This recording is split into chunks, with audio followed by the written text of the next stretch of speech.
Hello, welcome to Bob's Dungeon. My name's Bob, I'll be your host. We're going to go way back now.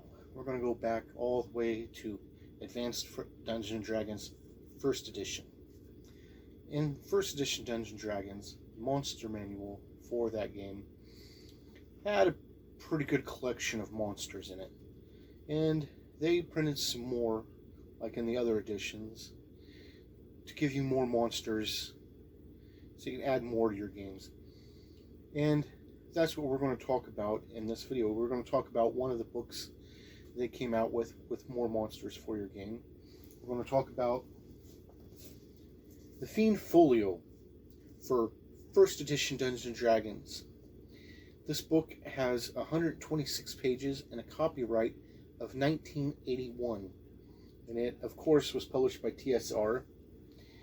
All of the artwork in this book is in black and white.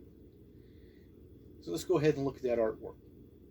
This is the first picture we see when we open the book. All of the artwork in this book is in black and white. And it's pretty decent for the most part in that 1st edition kind of way. But all the pictures in this book are pretty small to go along with the descriptions for each monster in this book. But there are still some wonderful full-page pictures to be found throughout the book. And in case you wanted to know what 1st edition Lolth looked like, here she is in all her glory. But I look at the picture they have in this book for the Scarecrow, and I can't help but think, what happened to Jack Pumpkinhead? To use this book, what you're going to need is, of course, a copy of this book and a copy of the core rule books for Advanced Dungeons & Dragons 1st edition, which consist of the Player's Handbook, the Dungeon Master's Guide, and the Monster Manual. Not so much, because this is pretty much another monster manual for you to add to your game, so you can interswitch if you want. You also need a full set of dice, which contain a 20-sided die, a 12-sided die, preferably two 10-sided dice for rolling both percentiles and tens, an 8-sided die, a 6-sided die, and a 4-sided die. This book is pretty much just another monsters manual chock full with monsters for you to add to your game on top of what is already available. And it's got some pretty neat stuff in here, as well as some monsters. In the back of the book, it has charts that rank the monsters from levels 1 to 10, so you can use them appropriately. It's also got some terrain charts, such as aquatic and subarctic and so forth.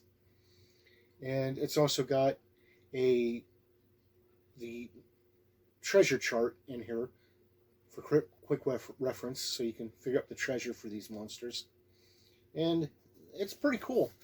It's got a few monsters in here, such as the Ettercap, Grimlock, and Drow, which pretty much became standard in the regular Monsters Manual from 2nd edition on. And so that's kind of weird. But it's also got Lolth in here, the goddess of spiders, right, the queen of spiders, and goddess to the Drow. But it's pretty cool. It's got a large collection of monsters in here for you.